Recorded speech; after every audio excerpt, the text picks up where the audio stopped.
Donc ça n'est plus à changer. Pour ce qui est de 2013, en termes de changement au niveau du règlement, il y a une chose sur laquelle on ne transigera plus l'année prochaine, c'est sur les casques. On a encore eu cette année des casques à pointe, des casques lourds, des casques d'escalade et tout autres casques divers.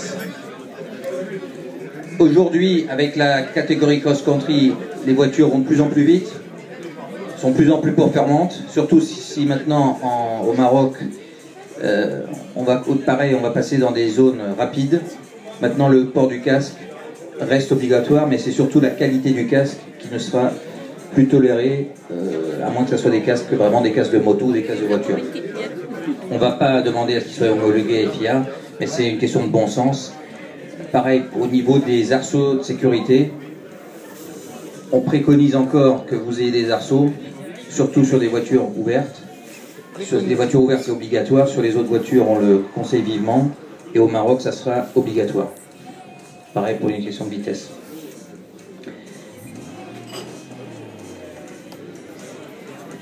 Pour ce qui est des changements par rapport à 2012 pour 2013, on a eu encore cette année des soucis avec les gens qui rentraient au camp, qui ne déposaient pas leur carte de bord. Les assistances tournaient dans la forêt jusqu'à 2-3 heures du mat à chercher les concurrents qui avaient pas. On savait pas s'ils avaient eu un accident, s'ils étaient paumés, s'ils étaient en rade. Donc à partir de 2013, si les cartes de bord ne sont pas remises avant jusqu'à la fin de l'étape, c'est-à-dire à la fin de la journée, les gens sont disqualifiés pour le restant de la semaine. Nos services de remorquage, si je vous envoie la facture du diesel d'un 8.8, vous commandez pourquoi on ne peut pas se permettre à ce qu'il aille se promener dans la forêt polonaise la moitié de la nuit. Et c'est surtout, après, on a des concurrents qui viennent nous voir, Chris, les résultats, quand est-ce qu'on les a? Ah ouais, mais je ne peux pas te donner les résultats tant qu'il manque 5 personnes encore. Donc là-dessus, je crois que c'est du bon sens. À un moment, il faut qu'on tranche. Donc ça sera comme ça à partir de 2013. Au niveau des trackers, on a essayé de bosser avec Finder. Finder, ça fonctionne, mais c'est pas adapté à ce qu'on fait. Les données sont beaucoup trop lourdes. Dès qu'il y a une réclamation, on passe tout le temps à essayer de download les données. Donc on a trouvé un nouveau système. C'est un petit tracker qui sera obligatoire dans tous les véhicules, qui sera disponible avant la course. Lors de votre enregistrement, vous pourrez le commander. Je crois que ça va être une vingtaine d'euros. En tout cas, vous aurez le kit de montage. Vous le commandez avec votre inscription et on vous remettra le tracker au vérif technique dans un boîtier qui sera étanche. Ceci sera plombé et ça sera là avec vous pendant toute la course. Vous êtes responsable bien sûr que ça soit alimenté, mais il y a une autonomie d'à peu près 20 heures. L'avantage de ce système, c'est qu'on peut sortir les données rapidement. On a les données en fin de journée, on peut tout de suite vérifier s'il y a un litige, si quelqu'un me dit « Ah mais Chris, attends lui, je l'ai doublé, et puis il a fini devant moi 3 km plus loin, il m'a jamais doublé ». Bon, on sort le tracker et on vérifie. L'autre avantage, c'est que ça nous permettra nous d'alléger au niveau des CP. Donc en Pologne, où on a eu des jours avec 17 CP, ça veut dire que vous devez aussi vous arrêter 17 fois.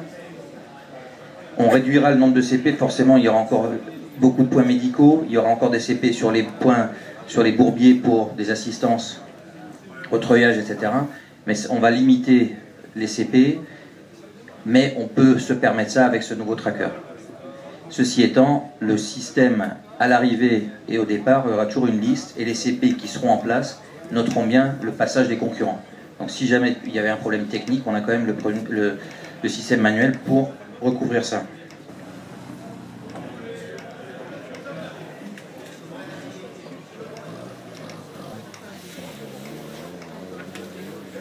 Bon, ça c'est à peu près tout ce que je voulais dire par rapport au système et aux quelques changements au niveau du règlement. Alors, je vais continuer un peu avec le DVD. Non, en fait, je ne vais pas continuer avec le DVD. Je vais vous parler un peu pour les dates pour l'année prochaine. Alors, La Pologne, ça y est, j'étais avec Henrik en Pologne jeudi. On a vu le chef militaire du camp de Drawsko, donc ça c'est bouclé.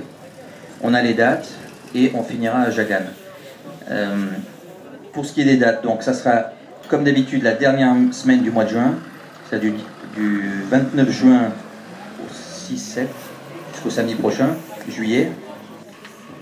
Cette année, fort probablement, on fera un départ à Dresde. Dresde veut absolument qu'on soit chez eux. Souci qu'on a aujourd'hui, on a un endroit pour faire bivouac, on a un endroit pour faire un prologue, mais le jour qu'on a aujourd'hui, l'endroit qu'on a aujourd'hui pour le prologue n'accepte pas qu'on ait de spectateurs. Et nos sponsors locaux, les banques, etc., les sponsors allemands veulent absolument qu'on ait la disponibilité. Et Renault Trucks, pareil, ils veulent pouvoir inviter leurs clients, etc. Donc là, on est en train de voir, on va sûrement trouver une solution. Ensuite, on aura juste 2 camps. Le camp de Drawsko, que tout le monde connaît dans le nord, et le camp de Jagan. Donc peu de déplacements. On va quand même descendre dans le sud, comme on a fait cette année, dans le sud de la Pologne, mais juste en étape. On ne fera pas le camp qu'on a eu, où ça a été un désastre à cause du temps, en fait. Avec la tempête qu'on a eue, Sandy est passé en avance chez nous. Donc là, on fera juste les 2 camps et la finale à Jagan. Le maire de Jagan veut absolument qu'on fasse quelque chose chez lui. Ça sera la 20e édition du Breslau-Pologne. Pour eux, c'est un grand moment. Donc on se doit de leur faire plaisir, en fait. Pour ce qui est des Balkans, les dates des Balkans seront du 14 septembre au 21. Raison pour cela, on ne peut pas commencer le 21 pour des raisons personnelles de certaines personnes. C'est l'anniversaire de ma fille. Et décaler plus en avant, c'est pareil, il y a encore pas mal de monde en vacances. Et Alex a dit, écoutez, on peut décaler à la fin septembre, début octobre, mais au niveau du temps, il y a un risque. Donc on s'est mis d'accord, je ne serai pas là pour la soirée finale, mais on courra mi-septembre. Je pense qu'au niveau du temps, on sera bien. Je pense que ça marchera. Pareil, on remet la même chose. Cross-country, extrême. Je crois qu'il y a pas mal d'entre vous qui étaient là cette année en Bulgarie avec nous. Pour ceux qui n'étaient pas là, parlez-leur. Ça a bien calé cette année. L'année dernière, l'extrême n'était pas assez extrême. Je pense que cette année, on a fait ce qu'il fallait. La cross-country était un peu plus cassant qu'ils auraient aimé certains, mais bon, ils s'en sont remis. Donc, on remet la même chose l'année prochaine. Donc là, je vais vous passer un peu encore quelques clips sur la Pologne, et après, on va vous parler du Maroc.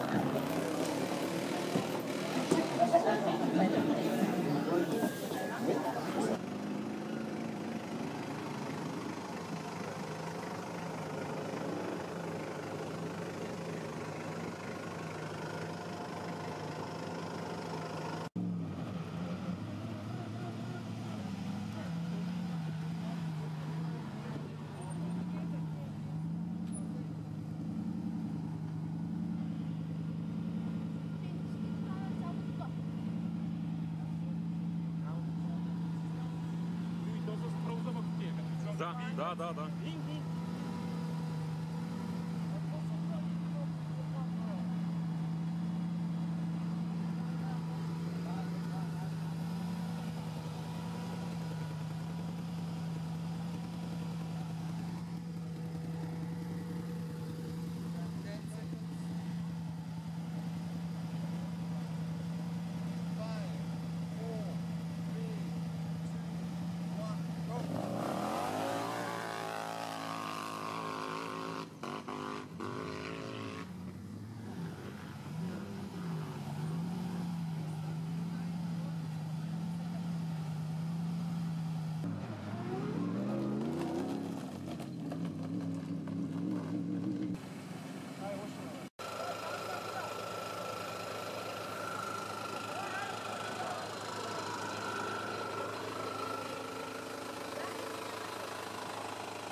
Raz.